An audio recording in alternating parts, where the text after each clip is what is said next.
On va parler, et vous avez vu que c'est un des sujets, une des briques technologiques importantes de ces approches DevOps, c'est la containerisation au service donc de l'agilité. Et c'est notre partenaire Alterway qui va nous en parler avec Stéphane Vincent, qui est le directeur des activités Run chez Alterway, où il y a aussi des activités Build. C'est ça. Oui, je vais en dire rapidement. Bonjour à tous, donc Stéphane Vincent, vous pouvez le constater, j'ai fait le choix assumé du t-shirt, hein, et pas seulement parce que j'ai pas de costume 3 pièces. Donc Alterway, nous, on est le spécialiste open source du groupe Econocom.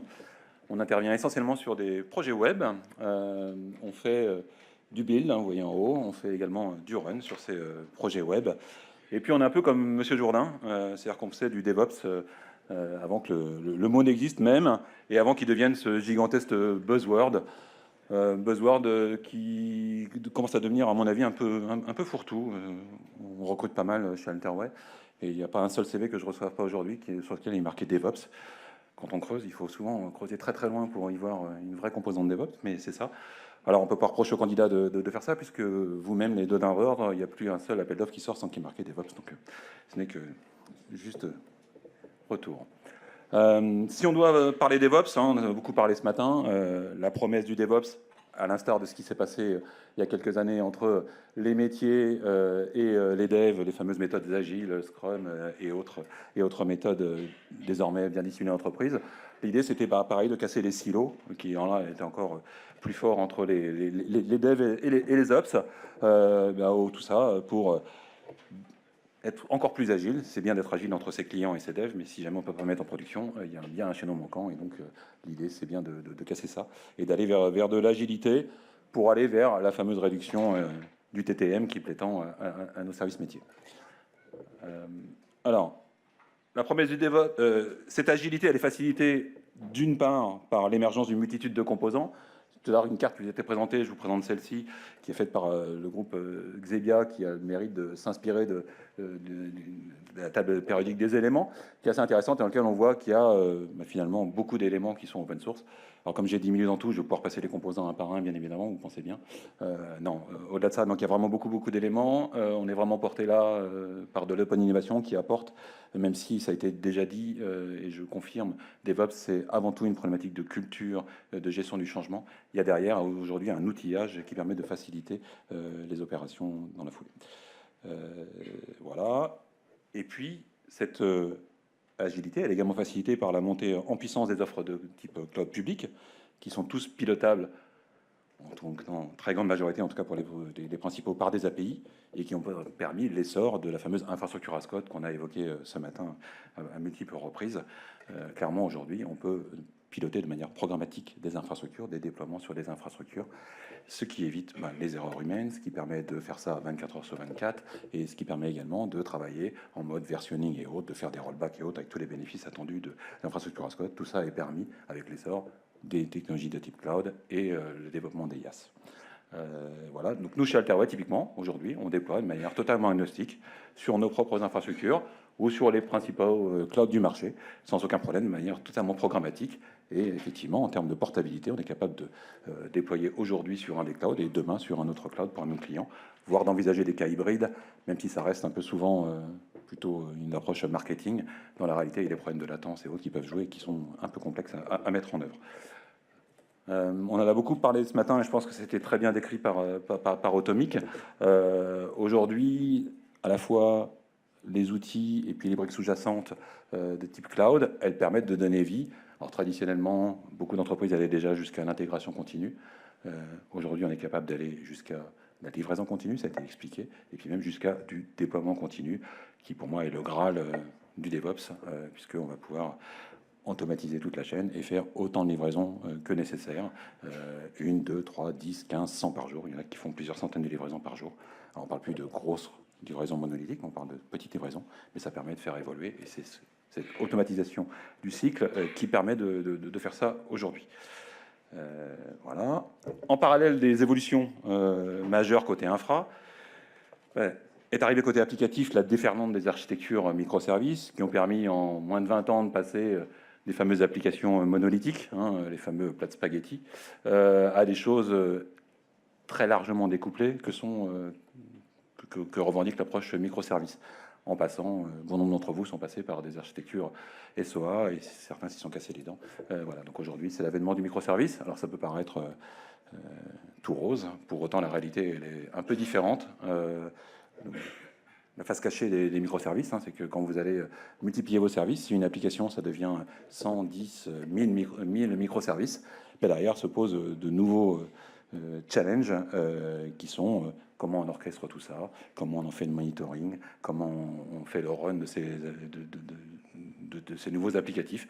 Donc ça pose de vrais sujets, bien évidemment.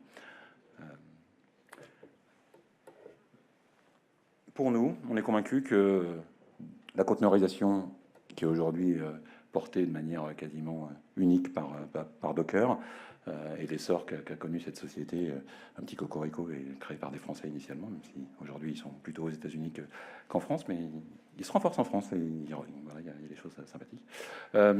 Donc Docker va apporter vraiment une solution pour la gestion des applicatifs de nouvelle génération, sur toutes les étapes, la construction de ces applications, le déploiement de ces applications et le run de ces applications.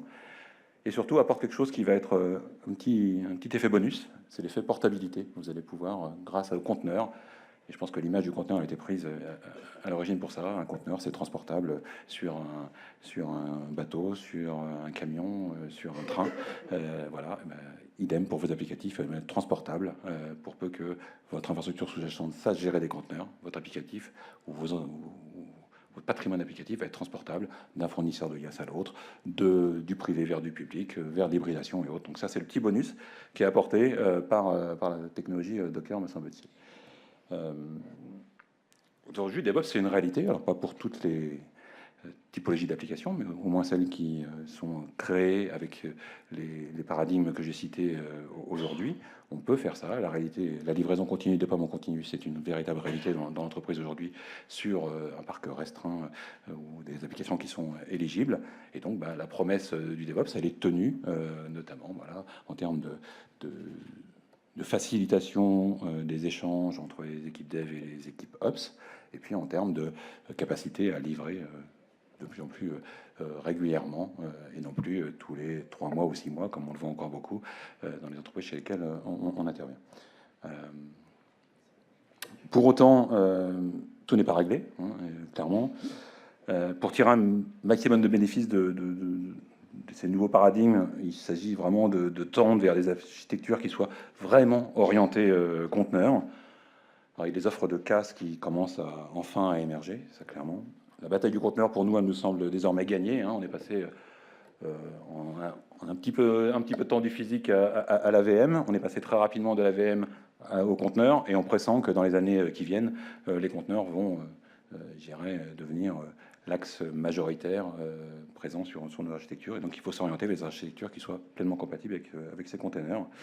Alors, si la bataille du conteneur elle semble désormais gagnée, le conteneur a fait ses preuves, et puis il n'y a plus qu'un acteur crédible vraiment sur ce sujet-là.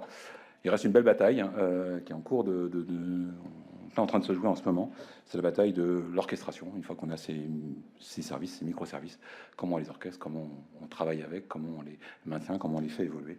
Et là, pour le coup, la question du jour, la question du moment sur ces sujets-là, c'est Swarm, qui est la solution interne à Docker. C'est Swarm ou Kubernetes. C'est la question aujourd'hui, quoi. Lequel choisir? Hop. Du coup, il me reste quelques minutes pour vous parler de ce qu'on appelle DevOps et ce qu'on fait en termes de DevOps chez Alterway. Première chose qui est importante pour nous, c'est que notre savoir-faire, il est lié sur ce qu'on délivre auprès de nos clients, il est sur un savoir-faire éprouvé. On fait bénéficier nos clients, parmi lesquels je pourrais citer Renault, Pôle emploi, Elior, Areon, Digitero ou d'autres, de retours d'expérience qui sont issus de nos essais et de nos pratiques DevOps en interne chez Alterway. Donc, on est à même de vous proposer des retours d'expérience, vous montrer des choses qui marchent, des chaînes d'intégration continue qui marchent, des chaînes de déploiement continu qui marchent, et de venir vous prouver par l'exemple qu'on peut faire des choses, et donc de vous accompagner pour choisir les bons outils, choisir les bons fournisseurs de cloud par exemple, ou pour vous onboarder sur des fournisseurs de cloud que vous auriez déjà choisis. On a ce retour d'expérience-là sur à peu près tous les clouds du marché que j'ai cités tout à l'heure en préambule. Donc voilà, donc on a ce savoir-faire-là. Voilà. OK. Concernant la containerisation, on a fait très tôt le choix de Docker. Hein. On est partenaire Docker depuis décembre 2014. Un des premiers partenaires en France, le seul qui soit à la fois hébergeur, infogéreur et qui soit capacité de faire du build et donc de faire du conseil en architecture microservices. On est partenaire certifié pour la formation. On aura formé plus d'une centaine de personnes sur l'année sur Docker, sur des formations officielles Docker. On est partenaire Docker pour le conseil et on est également revendeur le principal revendeur en France de leur solution Docker Enterprise et qui vous permettent le jour où passer en production de passer sur une réassurance éditeur qui est non seulement une rassurance, mais également qui apporte des fonctionnalités avancées, intéressantes dans le cadre d'une utilisation en production. Voilà, et enfin, on a développé notre propre offre de CaaS. On a une offre de conteneur as a service qui est full Docker. Il n'y a pas de VM. Voilà, on est sur nos hyperviseurs sont des serveurs Docker.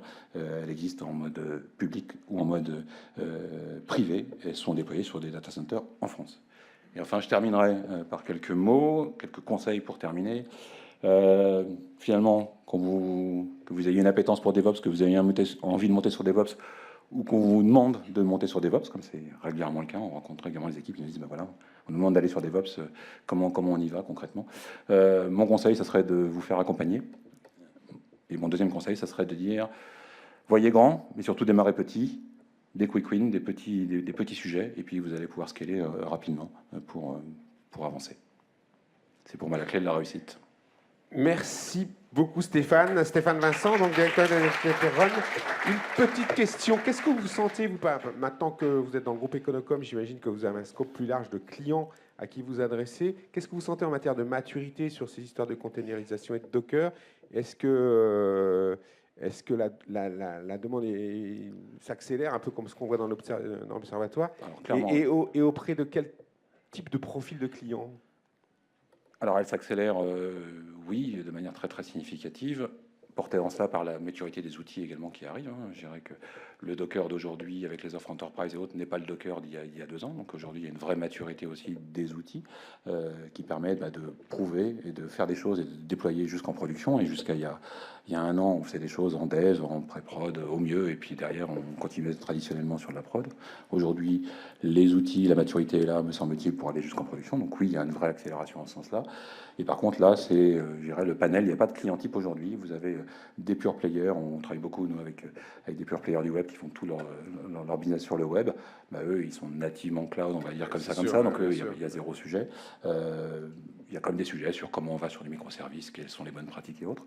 Et puis, il y a tout un panel de clients du CAC 40, des grands comptes qui veulent y aller, qui pressentent des bénéfices très importants et qui veulent y aller. Donc je crois que tous les grands comptes aujourd'hui du CAC 40 se posent la question et ont entamé des démarches avec des niveaux de maturité plus ou moins élevés. Il y a des groupes présents dans la salle comme la Société Générale qui sont bien avancés sur ces sujets. Deuxième petite question, est-ce que c'est facile de trouver les bonnes compétences? Vous parliez des DevOps écrits sur tous les CV. C'est ça.